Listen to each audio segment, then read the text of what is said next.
Pinalalabas umanong galing sa sariling bulsa ng ilang kongresista ang pinamumudmud nilang pera sa pag-iikot sa bansa. Pero galing umano yan sa mga ayuda program ng gobyerno at ibinigay ni House Speaker Martin Romualdez sa mga sumama sa kanya. Ayon kay Baguio City Mayor Benjamin Magalong. Nakatutok si Mariz Umali. Ang alegasyon ni Baguio City Mayor Benjamin Magalong, lantaran daw ang pamimigay ng pera ni House Speaker Martin Romualdez sa mga kongresistang kasama sa kaniyang mga lakad. Ang pera mula umano sa iba't ibang ayuda program ng gobyerno, kabilang na ang kontrobersyal na AKAP o Ayuda para sa Kapos ang Kita program. Nasilip daw nila ito sa mga reliable sources na napasama na sa mga lakad ni Speaker. So that's about 21 million. Kung nakaapat ka ba naman na sortie, 21 times 4. That's 84 million. So, ilan yan? Ilan yan sumasama? Nung nalaman ng mga ibang congressman na meron pala yan, nagsamahan na lahat. Ang perang ito pinalalabas naman daw ng mga nakatanggap na kongresista na galing sa kanilang sariling bulsa kapag kanilang pinamudmud na. How can they disburse this fund na ganun na lang makadali? Palalabasin pa nila na paparamdam nila sa tao na galing sa amin to.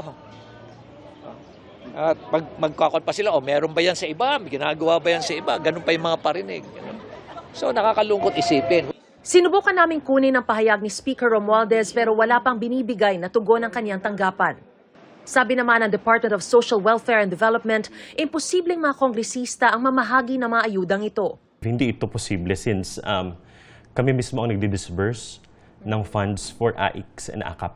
This is done through our social workers, through all of our workers in the field, sa satellite offices, pati na rin dito sa central office. As for the DOH and the DOLE, I believe ganun din yun.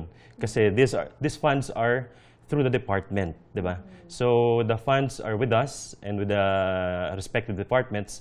Pero aminado silang naaalarma sila kung nagagamit man ang pangalan ng programa para sa pamumulitika. So we insulate our programs, as we have mentioned time and again, from politics. So wala kaming kinikilingan na politician.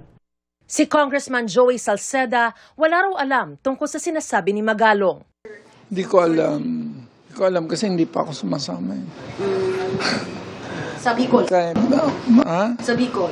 May sarili ako. Doon ako. Pero yung pinamudbud doon, yung galing kay Speaker. Pero hindi sa akin. Yung bigas, galing pa lang kami kay Christine, Typhoon Christine.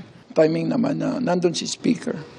Tiniyak naman ni House Appropriations Committee Chair at ako Bicol Party List Representative Zaldi Ko na ang AKAP ay malinis at walang bahid katiwalian. Sa isang panayam idiniin ni Ko na ang AKAP ay hindi pork barrel dahil ang Department of Social Welfare and Development o DSWD ang humahawak ng pondo at tumutukoy ng mga benepisyaryo.